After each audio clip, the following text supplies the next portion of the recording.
চতুর্থ শ্রেণীর শিক্ষার্থী বন্ধুরা, আজকে তোমাদের গণিত বইয়ে দ্বিতীয় অধ্যায়ের সংক্ষিপ্ত প্রশ্নের সমাধান করব। এখানে প্রথম প্রশ্নটি কি বলছে, 5 অঙ্কের বৃহত্তম সংখ্যা ও 4 অঙ্কের ক্ষুদ্রতম সংখ্যার পার্থক্য কত? পার্থক্য মানে বিয়োগ, পার্থক্য মানে কি বিয়োগ। তাহলে আমাদের 5 অঙ্কের বৃহত্তম সংখ্যার সাথে 4 অঙ্কের ক্ষুদ্রতম সংখ্যা বিয়োগ দিতে হবে। বিয়োগ যদি করা যায় তাহলে আমরা উত্তরটা পাবো। তাহলে 5 অঙ্কের বৃহত্তম সংখ্যা কত? 5টা 9। আর 4 অঙ্কের ক্ষুদ্রতম সংখ্যা কত? 1 আর 3টা 0 দিয়ে আমরা বিয়োগ করব। বিয়োগ করে কত পেয়েছি দেখো, 98,999। তাহলে উত্তর হচ্ছে 98,999। আমরা দ্বিতীয় প্রশ্নটি সমাধান করি। একটি বিয়োগ অঙ্কে বিয়োগফল 58,200 এবং বিয়োজ্য 38,925 হলে বিয়োজন কত? এখানে বিয়োজন বের করতে হবে। বন্ধুরা, এই প্রশ্নটি করার আগে আমরা অনেকে জানি না বিয়োজনটা কি, মূলত বিয়োজ্য কি, বিয়োগফল কি। তাহলে এই অঙ্কটি করার আগে আমরা এই 3টি বিষয়ে আগে ধারণা নেব। চলো আমরা ধারণা নিই। বিয়োজন কাকে বলে? যে ধনাত্মক বড় সংখ্যা থেকে ছোট সংখ্যা বিয়োগ করা হয় তাকে বিয়োজন বলে। সহজ কথা হচ্ছে, যে সংখ্যা থেকে বিয়োগ করা হয় তাই হচ্ছে বিয়োজন। যেমন এখানে একটা সংখ্যা 25 থেকে 10 বিয়োগ করা হলো সমান সমান কত? 15 পেলাম। এই যে 25-এর ভিতরে 10 বিয়োগ করা হলো 25 থেকে, তো তাহলে এই 25ই হচ্ছে বিয়োজন। আর বিয়োজ্য কাকে বলে আমরা দেখি। বিয়োগ করার সময় বড় সংখ্যা থেকে যে ছোট সংখ্যাটি বিয়োগ করা হয় তাকে বিয়োজ্য বলে। বড় সংখ্যা থেকে যে ছোট সংখ্যাটি বিয়োগ করা হয়, অর্থাৎ যে সংখ্যাটি তোমার বিয়োগ করা হয় সেটাই হচ্ছে বিয়োজ্য। যেমন 25-এর ভিতরে আমরা কত?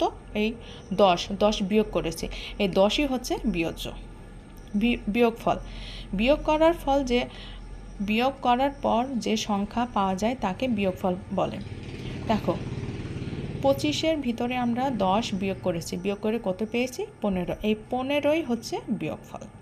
তাহলে আমরা বুঝলাম বিয়োজন কাকে বলে, বিয়োজ্য কাকে বলে, বিয়োগফল কাকে বলে। এখন আমরা মূল অঙ্কে চলে যাই। মূল অঙ্কটি কি বলছে? একটি বিয়োগ অঙ্কে বিয়োগফল, এখানে বিয়োগফল দেওয়া আছে 58,200 এবং বিয়োজ্য দেওয়া আছে 38,925। তাহলে আমাদের বিয়োজন বের করতে হবে। বিয়োজন বের করার জন্য এখানে আমরা কি করব? বিয়োগফল আছে, বিয়োজ্য আছে, বিয়োজন। এখন আমরা বিয়োগফল আর বিয়োজ্য যোগ করব, যোগ করে যা পাবো তাই হবে বিয়োজন। এখানে বিয়োগফল কত? 58,200 আর বিয়োজ্য হচ্ছে 38,925। যোগ করলাম, যোগ করে কত পেয়েছি? 97,125। এটাই হচ্ছে উত্তর, 97,125। কোনো একটি সংখ্যা হতে 975 বিয়োগ করা হলো, বিয়োগফল 1825 হলে সংখ্যাটি কত? আমাদের এখানে প্রশ্নে বের করতে বলছে সংখ্যাটি কত। কোনো একটি সংখ্যা, কোনো একটি সংখ্যা কোনটা এটা আমরা জানি না, হতে 975 বিয়োগ করা হলো। যে সংখ্যা বিয়োগ করা হয় সেটা হচ্ছে কি? বিয়োজ্য। তাহলে এটা কি? বিয়োজ্য আর বিয়োগফল এখানে দেওয়া আছে। বিয়োজ্য আর বিয়োগফল দেওয়া আছে, আমাদের বিয়োজন বের করতে হবে। বিয়োজন বের করে এই দ্বিতীয় অঙ্কের মতন কি করব? আমরা বিয়োগফল আর বিয়োজ্য যোগ করব, যোগ করলেই আমরা কি পাবো? বিয়োজন পাবো। তাহলে 1825 যোগ 975 যোগ করলে কত হয়? 2800। এই 2800 হচ্ছে বিয়োজন। তাহলে উত্তর 2800। আমরা 4 নম্বর প্রশ্নটি সমাধান করব। এখানে বলছে 1250 সংখ্যাটি অপর একটি সংখ্যা থেকে 1000 বেশি হলে অপর সংখ্যাটি কত?